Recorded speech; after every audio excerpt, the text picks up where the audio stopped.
Hello, Philippines. This one is for you young men out there. When I was growing up, I had an older brother and a younger brother. And my younger brother was an obnoxious little prick who caused fights all the time. And when he got in trouble, I would have to bail his sorry ass out.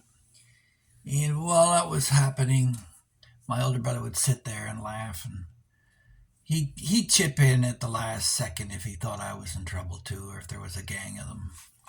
So I was a middle boy, and then my older brother passed away when I was 11 and he was 13. So I had to wake up to a few things. My dad, if you've been watching my videos, you know my dad used to train men how to fight for the military. And one of the first things he told me, first rule of anything is never brag about your fighting skills. No matter how good or cocky you might feel, you always have to keep a low profile. And it's not how hard you punch that counts, it's how hard a punch you can take. Most fights are ended in a single punch, but if you can fight back, and that's the key thing. I learned to be a counter puncher. And then you should always try and keep in top physical condition because you never know when it's going to come at you. And run. Always run until you can't. You run away from every fight.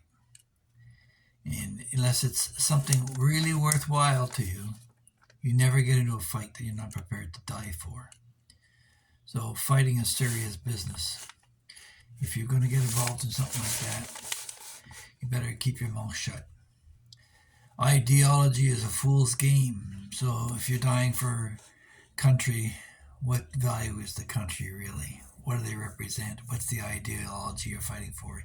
You better be darn sure that it's rock solid with your convictions. Don't be going fighting in some foreign war just for a kick. And keep your head up with the environment that's around you. You should always be aware of what's going on. You never know when something is going to fall on you or out of nowhere it's going to get you. So if you do get in a fight, the wounds themselves may not kill you, but the infection will. So you got to be careful and take care of your body. Stay sober and get home before dark. And learn to read body language so you can tell when it's coming your way. And if you ever do seek revenge, dig two graves. One for the guy you seek revenge for and one for yourself. Now, I'm 70 years old now, and it's all behind me, really. I don't see anybody coming after me, but I'll tell you, yeah, I could scrap. One time at the YMCA day camp in George McKenzie, if you're out there, you can vouch for this. They had a deal where, and this is where I brag a little bit, they had some 16-ounce gloves and some 10-ounce gloves. And what they would do is the challenger would have the 10-ounce gloves, and the champion would have to wear the 16, so they could more or less assure there'd be some imbalance in the fighting, and then that would keep a rotation of who is at the top. Well, I was just watching this, and then somebody pushed me forward from the crowd, and you get in, and I've been taught not to fight, but I've been training for it all my life. When I was a kid, we used to practice combato, the Canadian Armed Forces, training on how to take knives and guns off guys and how to break arms and legs and cripple people. And so that, along with Dad, bought us a punching bag and got us to skip rope and train.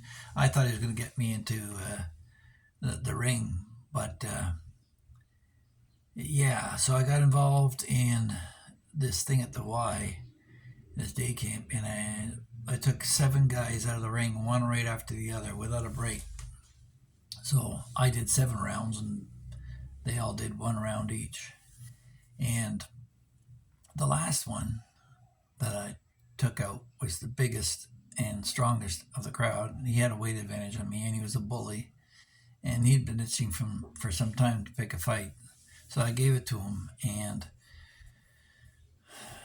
they rang the lunch bell, and everybody ran away, and we just kept fighting. There was no bell, so we just kept fighting. And eventually, I got him, and he was down the corner, exhausted. Okay, uncle, I give. I said, okay, fine. And he became one of my best friends at camp after that. Once people are in line and they respect you, yeah, you get a lot more attention. But then things turned sour because there were a couple of occasions. One where I got involved in a fight where I put a guy into a sleeper hold, and I held it too long, and he passed out on me, and he wasn't coming to on his own, and I had to give CPR to bring him back. Fortunately, he did. And the other time I was jumped in a bar with a guy with a knife, and I ended up collapsing his throat. And I've broken up a number of fights. I seem to enjoy breaking up fights rather than start fights myself. And I actually broke up a fight with five guys with billy clubs beating up a guy.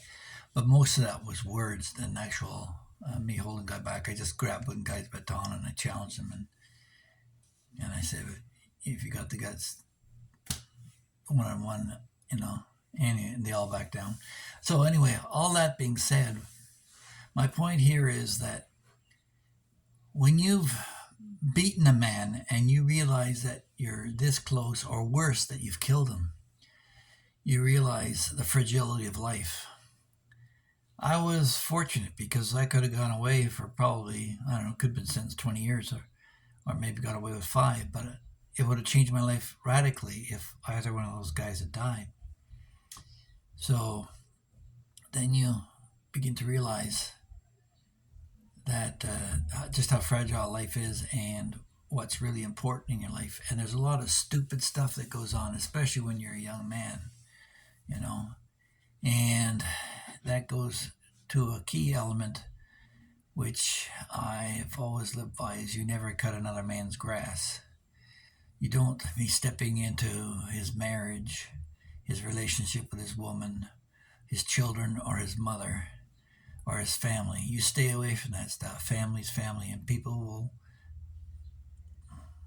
quite contentedly go to their deaths to defend their families. And coupled with that is the military's play on young men's heartstrings for their love of country. What are you, a coward? You won't fight for Canada? Which Canada are you fighting for?